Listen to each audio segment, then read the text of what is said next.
You've probably heard of talking animals in fairy tales or cartoons, but did you know the Bible has a talking donkey? Yeah, a real one. And it wasn't a joke, it was a warning. This is the story of Balaam and his donkey, a story about pride, blindness, and how sometimes the most unexpected voice might be the one trying to save your life. Our story starts with a man named Balaam. He's not your average guy. He's a prophet, someone known for having spiritual insight and power. One day, Balaam gets a visit from messengers sent by King Balak of Moab. Why? Because Israel, the people of God, had camped nearby, and Balak was scared, really scared. He'd seen what the Israelites had done to neighboring kingdoms, and he didn't want to be next. So he sends gold, gifts, and a desperate message to Balaam. Come curse these people for me.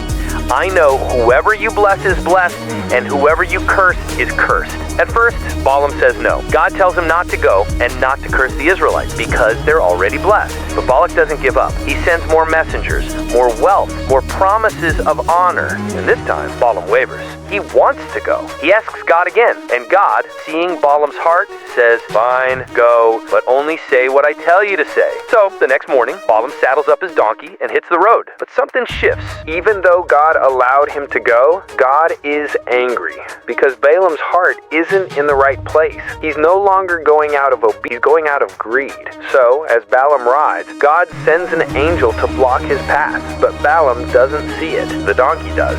Suddenly, the donkey veers off the road into a field. Balaam gets angry and beats her. They keep going. The angel appears again, this time in a narrow path between two walls. The donkey tries to squeeze by and crushes Balaam's foot against the wall. He beats her again. Still determined, Balaam pushes forward. Then the angel appears a third time, this time in a path so narrow there's no way around. The donkey just stops and lies down under Balaam. And Balaam, he's furious. He strikes the donkey again, shouting in rage. And then something miraculous happens. The donkey, not in brays or groans, but in actual words. "What have I done to you that you've beaten me these 3 times?" Balaam doesn't even flinch. He's so angry, so blind to what's going on, that he argues back. "You made me look like a fool. If I had a sword, I'd kill you right now." Then the donkey replies, "Am I not your donkey, the one you've always ridden? Have I ever done this before?" And finally, Balaam pauses. He says no.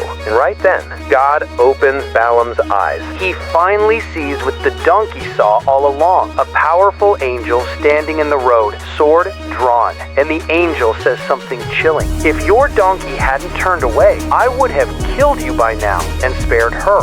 Balaam falls on his face. He realizes just how blind he's been, not physically, but spiritually. He was so caught up in his pride, his ambition, his desire for reward, that his own donkey had more awareness than he. He says, "I have sinned. I didn't realize you were standing in the road to stop me. If it's wrong for me to go, I'll turn back." The angel allows him to continue, but warns him again, "Speak only what God tells you." And from that moment forward, Balaam's tone changes. He goes where God sends him, but only says what God puts in his mouth, even if it means blessing the very people Balak wanted cursed. It's easy to laugh at the idea of a talking donkey, but this story isn't just about a miracle. It's a warning. Sometimes we charge forward on a path that feels right to us. All the while, we're ignoring the signs, silencing the voices that are trying to protect us. Sometimes it takes something humbling, even embarrassing, to wake us up.